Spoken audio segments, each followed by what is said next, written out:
We do have in conversation with us the Department of Economic Affairs Secretary Shaktikanta talking to us right here on ET Now just a day after the GDP numbers pleasantly surprised the government is what he's just told me. Thank you very much, sir, for being with us. Good data. I'm sure this vindicates the position of the government and bureaucrats like yourselves who've worked very hard on demonetization. The expectation was that the data will perhaps be at levels of 6 to 6.2, 6.5%. 7% is a pleasant surprise indeed. But this data, a lot of people out there say it's too good to be true. Economists are scratching their heads. It almost seems that the economy is untouched or unscathed by demonetization. Now, you are one of the strongest defendants of demonetization. Would you agree that the economy was almost left untouched by demonetization? Some pain was warranted, was it not? See, as we have explained earlier, we have to go by real statistics. Now, when the Q2 figures were, the second quarter figures for the current year were released, the advanced estimates were released. That time also we had explained that we have to go by real statistics and not by anecdotal evidence. Now, based on anecdotal evidence, there were several projections that demonetization has severely affected the economy. I mean, nobody denies, nobody says that demonetization did not affect the purchasing activity in the market for some time. It did affect the purchasing activity in the market for some time. But I think thanks to a quick remonetization which took place in about 6 to 8 weeks time, I think the economy is back to normal. It is back on the rails. And we have to go by the statistics, and there is no reason to there is no reason to doubt the figures given out by the central, by the CSO. No, I don't think anybody is questioning the credibility of the CSO. One is questioning whether it has been able to capture the reality on the ground. You're right that we will go with statistical evidence for policy making and not go with anecdotal evidence. Because empirically speaking, there were job losses. Empirically speaking, auto sales were down 18.6% in December. Empirically speaking, cement sales were down 8.7% in December. Production was down 13.3%. If you look at empirical evidence, that pain is not reflected in these numbers, and which is why people out there are questioning, is there a disconnect between the reality on the ground and what these numbers are reflecting? You see, the informal sector in the initial few weeks was affected because there was not enough cash supply of the new notes in the market. So, in the initial few weeks, the informal sector was to a certain extent affected. Similarly, the purchase and sale activity in the markets in the initial weeks were affected to some extent. Now, some of the factories did sort of find it difficult to pay their wages, etc. But we quickly find that during that period of demonetization, large number of bank accounts were also opened simultaneously. I will give you the example of what happened in Assam. For example, there are thousands of tea garden workers who have been, for generations they have been working in those tea gardens, and they were paid in cash. So, initially for a week or two they had some difficulty, but by the third or fourth week, these thousands of tea garden workers had opened bank accounts. So, therefore, the process of remonetization accompanied by greater penetration of digital payments, opening of bank accounts, transfer of wages to the bank accounts of individuals, I think that really brought normalcy far quicker than initially was estimated. Is it normalcy, or is it the fact that the lag effect of what demonetization has done to Indian economy will perhaps be felt in the fourth quarter or the first quarter of next financial year? I'm just going to read out some numbers to you. 7.2% for the first quarter of this financial year, 7.4% for the second. These are revised estimates. 7% for the third, which if you just go by this data and what the CSO is saying, 7.1% means that Q4 will grow by 6.8% and not more. Many people believe that could be even worse because the lag effect will be felt then. Is that a concern that you share? You see, I don't like to speculate on the Q4 figures, as I have said that, But is that a realistic expectation? No, I mean, we have to go by the numbers when they are before us. So, I would not like to speculate on the Q4 figures. But let me mention that the remonetization process was almost near, the major problems had been eliminated by about middle of January or end of January. The major problem areas had been, eliminated. And so far as next year is concerned, it is unlikely that it will spill over to next year. In fact, should not spill over to next year, because by that time the demonetization would have been 100% complete. And if you look at the estimates which are given by all the other agencies, whether it is the IMF, whether it is the OECD yesterday, that's right, yes, or it is the World Bank, all international agencies are also projecting a growth of higher than 7% for the next year. So Q4 I would not like to comment, let us wait for the numbers. Next year unlikely to be affected by the So you don't think the spillover will happen in next year at all? It will not. But sir, the 7.1% figure, which is also the second advanced estimate, and the CSO has decided to stick to its previous estimate of 7.1%, is much higher than, say, the IMF at 6.6 or the RBI at 6.9, or even the economic survey and the budget at 6.5%. What is it that's making the CSO be a little more optimistic than some of the arms of the government and international agencies like the IMF? You see, the CSO goes by hard numbers. I mean, it's not a question of being optimistic or pessimistic. The CSO goes by hard numbers, and I think Mr. Anand has explained it in sufficient detail yesterday in the media conference. Now, so far as the budget is concerned, we were on the conservative side, because that time various projections were being made, and for Q3 the general impression was that perhaps Q3 this year will do worse than what was initially expected. So naturally we wanted to be very conservative, because in budgeting it's always better to err on the conservative side of caution, so that if there is a change, then it is change for the better and it's not change for the worse. So therefore in the budget it was a conscious decision to adopt a slightly conservative figure and based on that project your numbers. There are economists out there who are demanding and who are saying that it's time the CSO also puts out the old series so that there is a valid comparison that's made. As somebody who is a part of budget making for years now, don't you believe that numbers should be out? Doesn't that make life easy for policymakers? No, I think the numbers in any case are available to us. We know how it compares with the earlier numbers and how it is looking now. So therefore it doesn't really affect policy making in any way. And in any case, but does India at large deserve to know how we are growing compared to how we were growing in the previous series? I think anybody can, draw the calculations. Shouldn't that series be made public? No, specifically on this question, I think it's better that the CSO gives a reply on this, because I cannot speak on their behalf.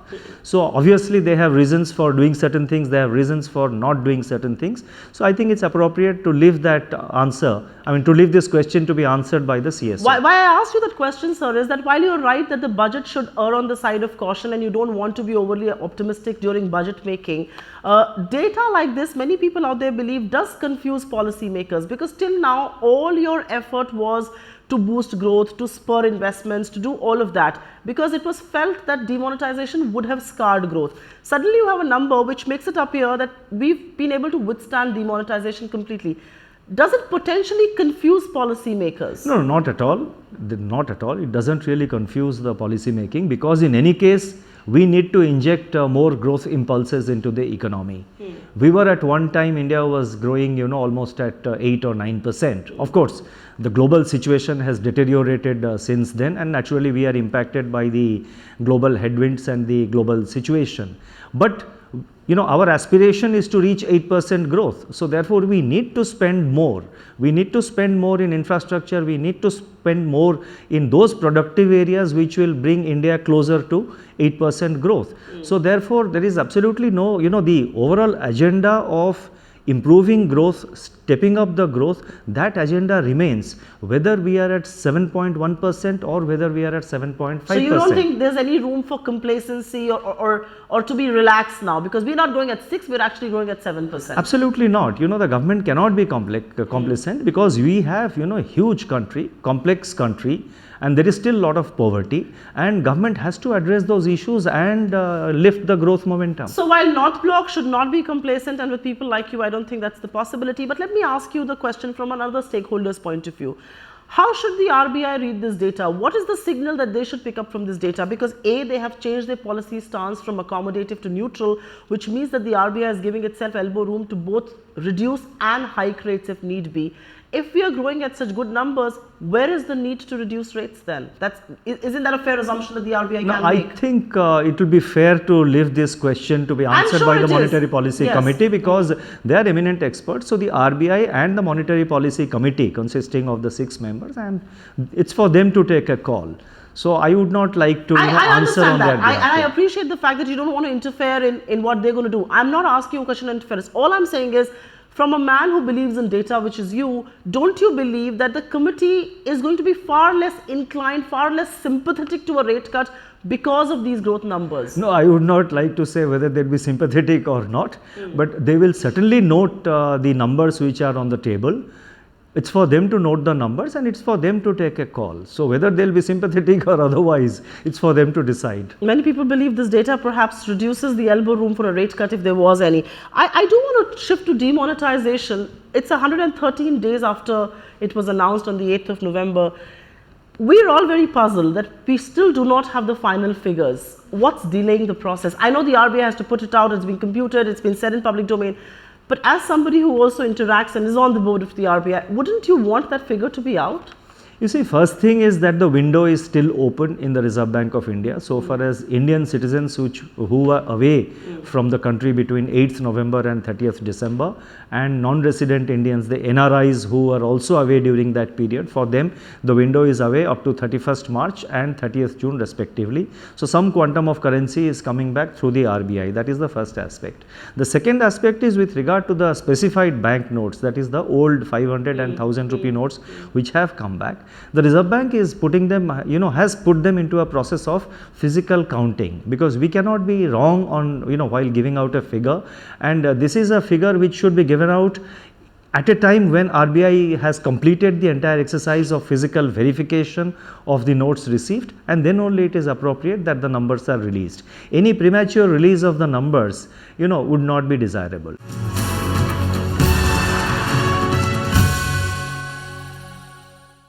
I do want to ask you another question. The Chief Minister's panel on digital transaction has recommended and made one of the suggestions to perhaps reintroduce a banking transaction tax which will discourage cash transactions, will incentivize more digital payments. It was done in the past once. Is it time to revisit an issue like this? You see, no decision has been taken on the report of the Chief Minister's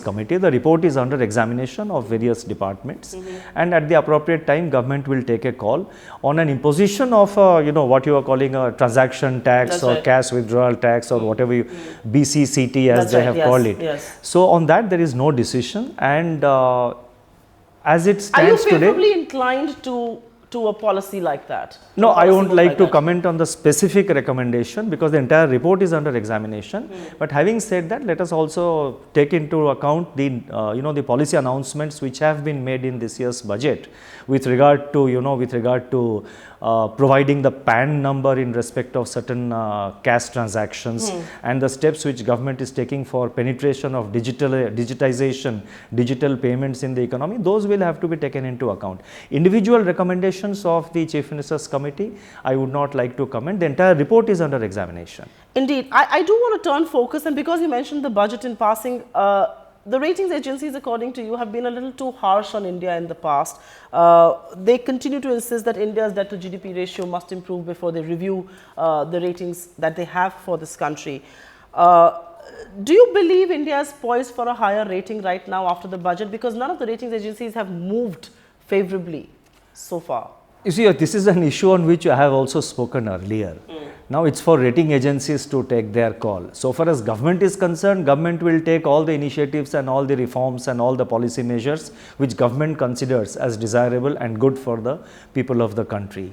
Now it's for rating agencies to take note of what is happening. What surprises us time and again is that for the last 12 to 13 years, I mean, despite so much of development, especially let us say in the last 2 to 3 years, the kind of reforms which India has experienced, and you don't seem to find favor with any of I mean, you don't even get a fraction of, you don't get any weightage at all. That is something which is very surprising. And interestingly, yesterday also, I think the Secretary General OECD has mentioned that India deserves a higher rating.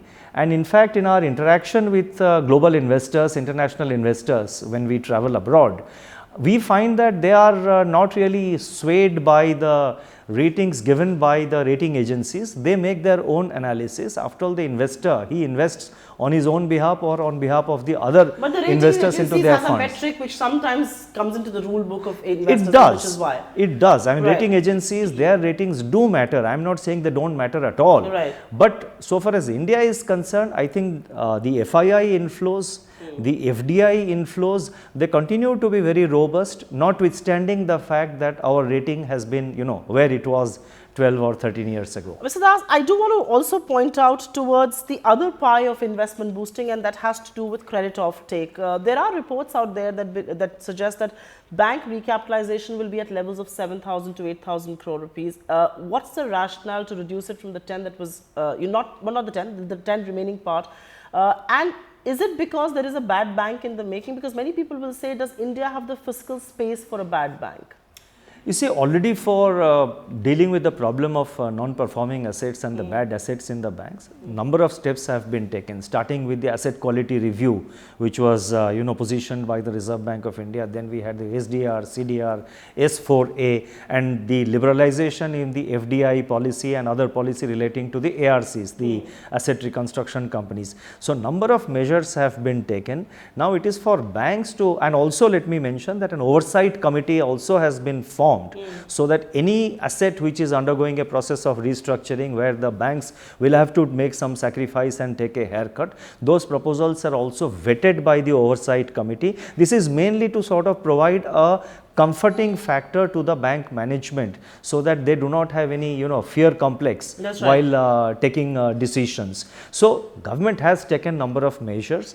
The recapitalization of banks, the budget provisions are also in line with the projections of the Indradhanush, and now it is for the banks also to fix the the bad asset problem. It is also for the banks now, with the low cost deposits that they have, the huge quantum of low cost deposits which the banks have thanks to demonetization. It's for the banks also to start lending into the productive areas, in a manner that they will increase their incomes. So there is a lot that needs to be done. Government has done its part. The banks, let me mention, they are taking necessary action, and now the banks will have to move in that direction. It's just that perhaps they're not moving fast enough.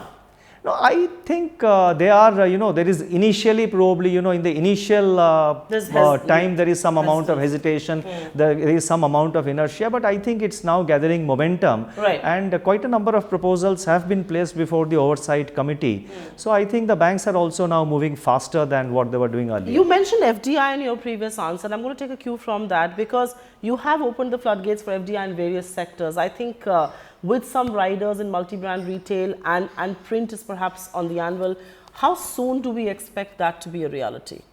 You see, with regard to FDI, the FIPB abolition will happen very quickly. That's right. That is a budget announcement, and already the work is going on in that, and so therefore that is something which will happen very quickly. With regard to further liberalization, as and when decisions are taken, they will be let out. As a part of the budget process, many suggestions do come, they are examined. Whatever is decided forms part of the budget announcement. Whatever is not decided, it's, as time comes, it will be examined, and as and when a decision is taken, it will be given. But the fact that there is a broad consensus that we can allow multi-brand retail, at least to producers who produce here and they can sell in India, is that a cogent argument, and is that going to be a reality? Well, I can't comment on that till a decision is taken in the matter. We give our views internally within the government. Government takes a decision. There is a very important proposal that has now come and reached the doorsteps of the Finance Ministry, which is Apple. It has been trying to make and manufacture in India. Does the proposal this time around warrant tax incentives that they are asking for? Are you going to look at it more favorably than before? Well, on tax incentives, when the parliament is in session, I can't be talking about what kind of tax incentives will be given. But does the Apple proposal find more favor with you than it did in the past? No, I think the DIPP is the Department of Industrial Policy and Promotion. They are examining it, and you see, it is difficult for any government to give a set of concessions for a single company. any concessions that have to be given, it has to be sectoral or it has to be subsectoral. You cannot pick up one company and start giving concessions for that. I am not naming any company, I am not mentioning any particular company, but this is the broad principle which government follows, and we have to keep that in mind. The fact that you're not going to refer to a single case as far as tax concessions are concerned, I do want to talk to you about, these are two last questions, do want to talk to you about something that is in the public domain, Tata Docomo. We are talking about FDI, we are talking about making it easier for foreign investors to come here. And it looks like there's some kind of a peace solution that Tata and its partner Docomo are trying to arrive at. One of the contours of that peace could be that Docomo may want to repatriate its funds in India, in perhaps digital India or some other landscape. Will the government bless this entire truce process? Because so far the government has maintained that the contract itself was a violation of FEMA rules when it was inked. You see, we have not seen the exact text and the contents of the understanding between the Tata and Docomo, which they have apparently reached now. It was reported in the media. Yes. So I'll be able to comment. We will be able to comment only when we see the contents of the agreement which has been reached between the Tata and Docomo. Will the fact that there are similar cases with their own peculiarities play on your mind, and will that be perhaps a rider in you not blessing this? Let the agreement, let it come to us as per requirement. We will examine it. The Reserve Bank of India will also examine and give their inputs.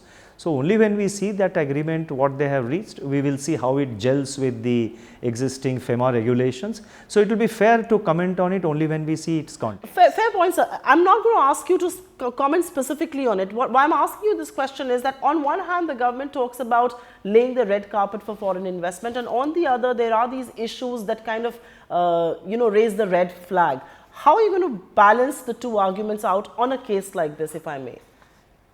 You see, we had the huge problem of the retrospective tax. That's right, yes. That was an issue which I think 2 or 3 years ago, whenever we traveled abroad, or when there were foreign investors coming into India, this was being asked in every forum. Today, nobody talks about the retrospective taxation, which affected Vodafone, and there were a few other companies also. Today, nobody talks about that because the government has dealt with that problem, and that problem stands, to some extent. I mean, it's moving on its own track, and that it's not a sort of it's not a concern anymore. So similarly, this happened. There are few companies. To our knowledge, there are about 5 or 6 or 7 such cases, but there could be more number of cases which have not yet come to our notice. So when government takes a decision on a particular agreement which has been reached between the company, naturally the government will also consider, while taking a decision, what implications its decision will have on similar other cases. So therefore, government will take a comprehensive view of the entire matter, and as required, a decision will be taken. As one of the chief architects of policy making in North Block, would you rather not have two warring partners, one Indian and one foreign, smoke the peace pipe and settle a dispute? Doesn't that augur well and warrant well for Indian economy? You see, we are interested in a smooth and industrial and in a business-friendly environment in our country, where domestic investors, foreign investors have a level playing field, and they are able to do their business. There is ease of doing business without any difficulty. Now, at the same time, you have to also see that the rules and regulations and the law is complied with. Wherever required, government will, rules and laws are framed in a particular context. When the time evolves, when time changes, the rules and the laws are amended from time to time. Now, I am not saying that in this case the law will be amended or government will make a policy change or a change in the rule. I am not implying that. What I would like to say is that government is interested in providing an enabling environment, an environment where there is ease of doing business. At the same time, government has to also ensure that the rules and regulations, the law of the land is also complied with. Indeed. My last question to you, sir, and you announced yesterday that the government and the finance minister had said it previously that July 1st is when GST will be rolled out, and many people believe that's the biggest game-changing reform that has been in the making. Rates still have to be decided. What are the timelines we are looking at as far as rates are concerned? You see, there has been a lot of discussion at the official level between the states and the central government. I think broadly on the rate, on the rates, there is a kind of a broad convergence of ideas. It is just a matter of time that those issues will be resolved. The recent meeting which took place recent meeting of the empowered committee, many of the outstanding issues have been resolved. I think the movements are in the right direction, and as we look today for implementation of the GST, I think GST should get implemented from 1st of July, and considering where we stand today and the kind of progress we are expecting in the next few weeks or months, GST should be implemented. We expect it to be implemented from 1st of July. On that note, sir, thank you very much. Thank you. Find us on Facebook at facebook.com/etnow, and don't forget to click the like button. You can also follow us on Twitter at etnowlive. To stay updated with all our programming, hit the subscribe button on our YouTube channel by logging on to youtube.com/user/etnow.